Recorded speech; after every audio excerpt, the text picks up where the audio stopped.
शांत बसा मी आवाज येतो. संविधानिक मार्गाने इथे एकत्रित झालो आहोत आणि आपल्या मागण्या ह्या फार गंभीर स्वरूपाच्या मागण्या आहेत.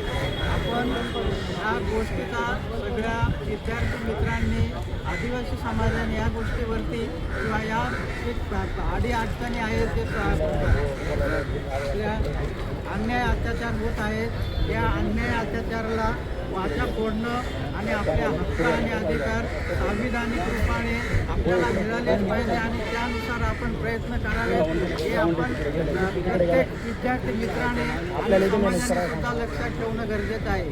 आज आपण स्वातंत्र्य मिळून आपल्याला 70-80 वर्ष होत आहे, तरी आपण कुठे आपण आज कितपत पडलेला आहोत.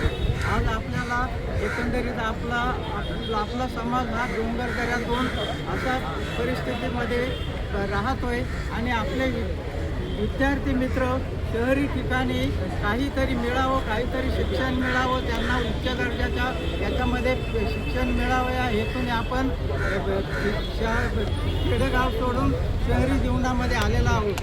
तरीही आपल्या परिस्थितीमध्ये आपल्याला आपला हक्क आणि अधिकाराकडे गव्हर्नमेंट हे अजिबात लक्ष देत नाही आहे, गव्हर्नमेंटकडनं दिलं जात नाही आहे. आणि आपले आमदार खासदार जे आहेत तेही सगळ्या याच्यामध्ये अन्याय अत्याचार असो, कुठलाही विद्यार्थ्यांचा प्रश्न असो किंवा काही सामाजिक प्रश्न असो, त्या ठिकाणी आमदार आणि खासदारसुद्धा उभे राहत नाही. ही मोठी दुर्दैवाची गोष्ट आहे.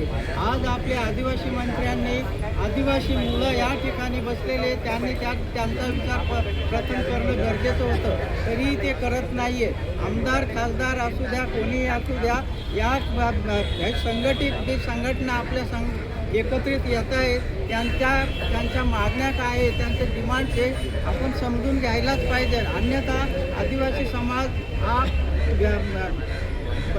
कुठेतरी भरकटला जाईल आणि क्रांतीचा विषय पुढे येऊ शकेल. मित्रहो, आज आमचे विद्यार्थी पुणे असो, मुंबई असो किंवा इतर शासकीय आश्रमशाळा असो, या ठिकाणी हालाकीत दिवस काढत आहेत. त्यांचे अनेक प्रश्न आहेत, अनेक प्रश्नांना ते सामोरे जात आहेत. आपला विद्यार्थी मित्रांचा काही महत्त्वाचे प्रश्न पुण्यासारखे असू द्यात, पुण्यासारखे आता पाण्यातून वीजबाधा झाली, मोशी या आदिवासी शासकीय आदिवासी विद्यार्थी याच्यामध्ये, आणि त्या ठिकाणी अद्याप समाज आपला कोणीही त्या ठिकाणी मुलांना काय झालं आहे, काय होतं आहे, वीजबाधा झालेली आहे किंवा काय झालेलं आहे हा सुद्धा काही विषय बाजूला ठेवून कोणीही त्या ठिकाणी एकत्रित आलेलं नाही आहे, अद्याप गेलेलं नाही आहे. आणि मुलांच्या ज्या महत्त्वाच्या DBT सारखा जो प्रश्न आहे तो DBT सारखा प्रश्न प्रलंबित आहे आणि याच्यावरती जर मार्ग काढला नाही आणि DBT किती मिळतोय, DBT पासून आपले फायदे काय, आपल्याला किती पैसे मिळायला पाहिजेत, आपला ट्रॅव्हलिंग अलाउन्स आहे, तिथे आरोग्याचा प्रश्न आहे, हे प्रश्न आपण कोणीही बघत नाही आहे. त्याचा सगळ्यांनी विद्यार्थी मित्रांनो एक संघटित असा विचार करा आणि आपल्याला DBT किती मिळायला पाहिजे, किती कशा स्वरूपात आपण याच्यामध्ये मागणी केली पाहिजे आणि कुणाकडे मागणी केली पाहिजे किंवा न्यायालयीन लढावं लागेल का, हा विचार करावा लागणार आहे. आपण बऱ्याच ठिकाणी पूर्ण महाराष्ट्रामधले विद्यार्थी असाले आणि आपल्याला सगळ्या अन्याय अत्याचार काय आहेत,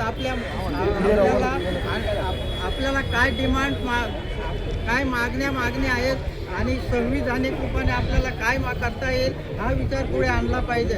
आपण आज या ठिकाणी मंत्री कोणीही हजर नसताना आपण मोठ्या संख्येने इथे उपस्थित आहात, त्याबद्दल सर्वांचं आम्ही आभार मानतो आणि असेच आपण पुढेही संघटित व्हा आणि आपल्या कार्याला यश येवो ही आमची अपेक्षा आहे. जय भारत, जय हिंद, जय आदिवासी.